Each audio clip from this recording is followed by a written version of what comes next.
To me, I think it's much more widespread than we think it is. You know, I think the mothers feel really shameful and they don't want to come forward about it.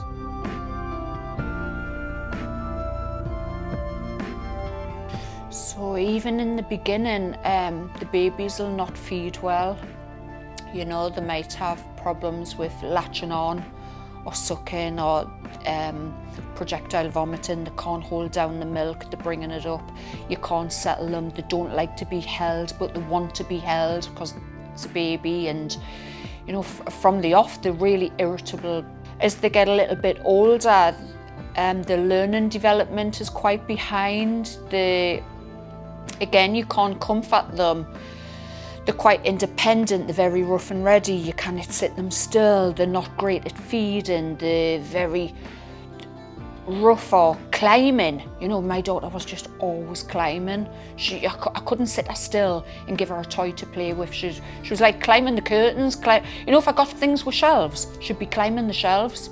Some of them, you know, they can have folds around their eyes, but not necessarily, or they have this smooth philtrum. They have a very thin top lip, but not necessarily. They can have small digits, like the small fingers or the little toes, but not necessarily.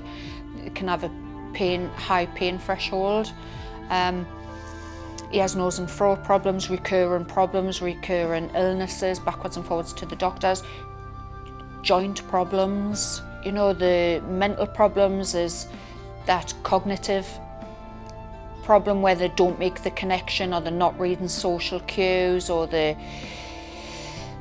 have got ADHD that runs alongside of it. They haven't got the filter that says I best not say that because I'm going to offend somebody. They'll just say what they see.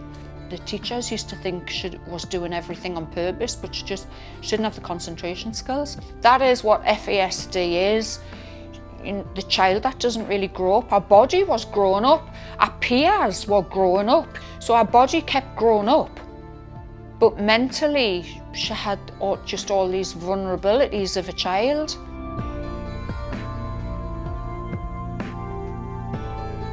Please don't drink, because to me that is a big, big gamble with your baby's life. My daughter, she ended up with problems that we still have today. She's 28 and we still have problems with her today because I was drinking whilst pregnant. So for 28 years, we do the same thing, we have the same conversations, we have the same problems. That 9 months is a short time when it's preventable to abstain from alcohol, you know. So I think if anyone's got any problems, to go and see the midwife. There's specialised midwives out there. Go and see your doctor. It's the shame that makes you not want to tell anyone about the problems, but you need the help. Go and seek the help, but just don't drink, because you just don't know. You don't know if that 1 or 2 units is going to cross that line. What I never knew was, you know, when you consume a glass of alcohol, it goes straight to the baby's brain. I never knew that.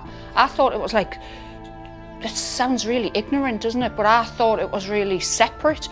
It's like, actually it's not. It's like whatever the mother consumes goes straight to the baby. So if I would have a glass of wine, my baby's having a glass of wine. So you wouldn't give a baby 2 glasses of wine. So then why have two units and say, but it might be safe? It's not worth the risk. 9 months is a very short time because like I say, this illness, FASD, is preventable. Don't drink when you're pregnant. No alcohol, no unit is safe.